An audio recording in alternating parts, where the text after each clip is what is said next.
Hello friends, welcome to S classes with smart study. Friends, हम learn कर रहे हैं रोमांटिक पोएट किड्स के विषय में। फ्रेंड्स, ये लास्ट वीडियोस में हमने किड्स की बायोग्राफी, उनके कुछ मेजर वर्क्स, उनकी पोइट्री के इम्पॉर्टेंट फीचर्स को डिटेल में डिस्कस किया है। तो आप उन वीडियोस को ज़रूर देखिए जो आपके लिए बहुत हेल्पफुल रहेंगे, जिसका लिंक हम डिस्क्रिप्शन बॉक्स में दे देंगे। फ्रेंड्स, आज हम किड्स के कुछ इंपॉर्टेंट वर्क्स को डिटेल में देखेंगे and today's topic is Keats sonnet on first looking into Chapman Homer. So friends, अगर आपको लेक्चर अच्छा लगे, आपके लिए हेल्पफुल हो, तो चैनल को लाइक एंड सब्सक्राइब जरूर करिए एंड वीडियोस को ज़्यादा से ज़्यादा शेयर करिए। नोटिफिकेशन बेल को प्रेस करना ना भूले, जिससे हमारा नोटिफिकेशन आप तक पहुंच सके। चलिए, now come to the lecture on first looking into Chapman Homers. Written and published in 1816. Friends, ये जो सोनेट है जिस ईयर में लिखा गया है उसी ईयर में पब्लिश हुआ है, सेम ईयर। रिटन दोनों एक ही है। एंड जब ये किड्स 20 ईयर्स के थे तब ये सोनेट इन्होंने लिखा था। और ये पेट्रार्कन सोनेट है। ये सोनेट है कंटेन्स एन ऑक्टेव, 8 लाइन्स का ऑक्टेव है, 1 सेस्टेट एंड 1 ऑक्टेव है, एन ऑक्टेव है इसमें, पेट्रार्कन सोनेट में है ये। इसकी राइमिंग स्कीम है a b b a c d c d. ये इसकी राइमिंग स्कीम है। थीम्स फ्रेंड्स की है power of literature.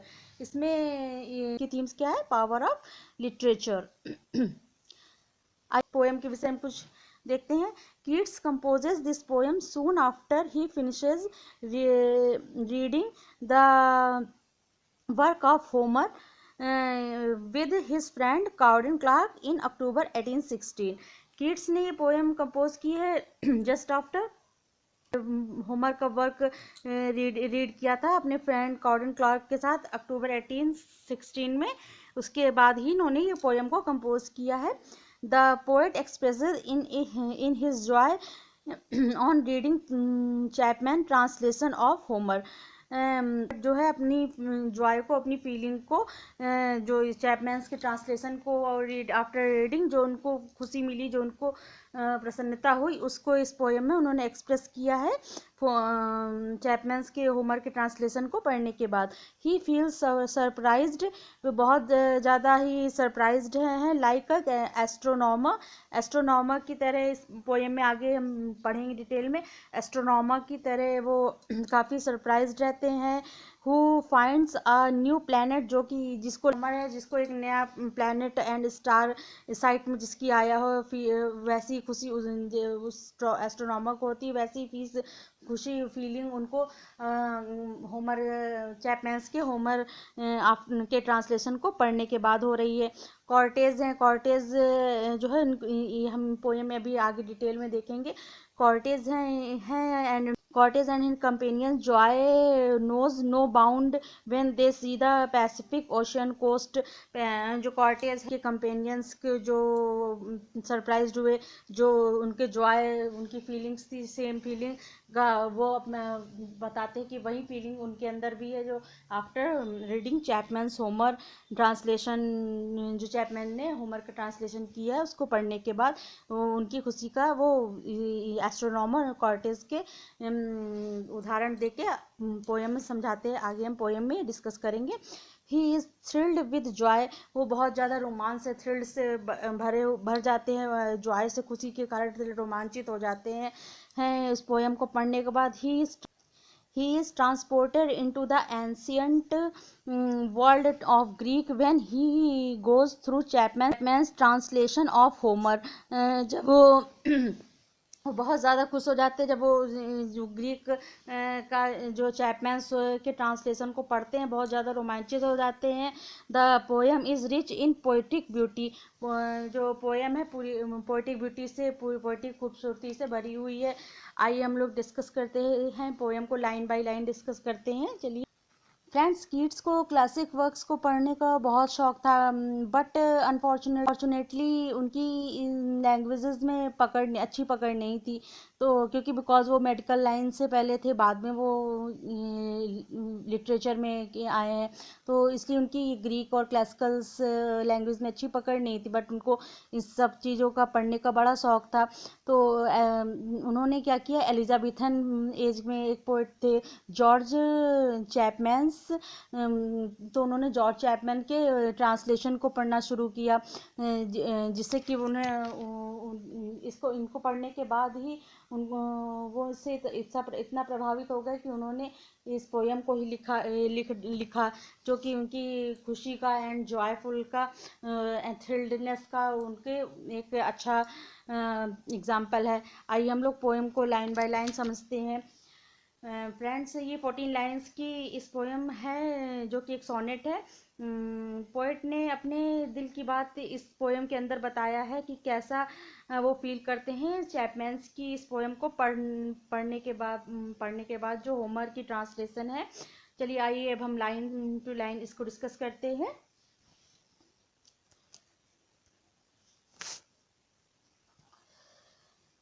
Much have I travelled in the realm of gold.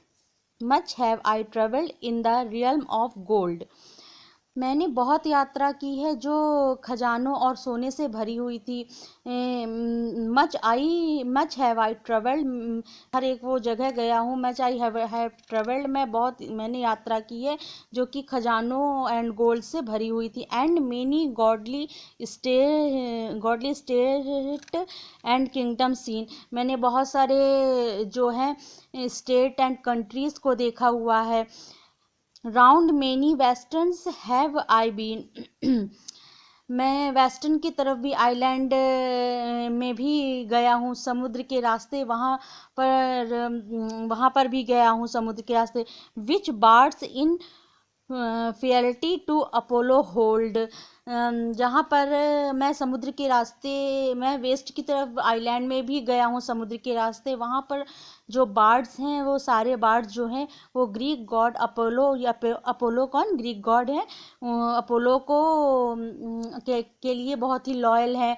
Apollo जो गॉड है उनके लिए, जो बार्ड्स मीन्स जो ग्रीक पोएट्स हैं, वो अपोलो जो ग्रीक के गॉड है उनके प्रति बहुत लॉयल हैं। वो अपनी पोएम को उन्हें डेडिकेट करते हैं, उनको याद करते हैं, उस माध्यम से अपनी पोएम्स को सारे पोएट्स अपोलो गॉड है उनको डेडिकेट करते हैं। Of one wide expanse had I been told, उन लंबी लंबी यात्राओं में मुझे बताया गया था, that deep browed Homer ruled as his demesne, उन लंबी यात्राओं में मुझे बताया गया था, मैंने बहुत सी तारीफ सुन रखी थी कि उस इमेजिनेटिव दुनिया के बारे में, जो एक इमेजिनेशन है, और उस इमेजिनेटिव वर्ल्ड के बारे में मैंने सुन रखा था जो कि होमर ने बनाई थी, जहाँ के रूल्ड होमर करते थे। होमर रूल्ड एज हिज डैमसी, जहाँ के रूलर होमर थे। लेकिन मैं Yet did I never breathe its pure serenity, but लेकिन मैं उस दुनिया में कभी सांस नहीं ले पाया था, कभी मेरे लिए ये दुनिया सच नहीं हो पाई थी। मैं उस heard Chapman speak out loud and bold, जब तक कि मैंने चैपमैन को इसके बारे में स्पष्ट and loudly and proudly boldly कहते हुए नहीं सुना था। जब तक कि मैंने चैपमैन्स का ये मीन्स चैपमैन्स की ट्रांसलेशन को पढ़ा, तो वो होमर की उस दुनिया, उस इमेजिनेटिव वर्ल्ड को समझ सके, जान सके, उससे रूबरू हो सके।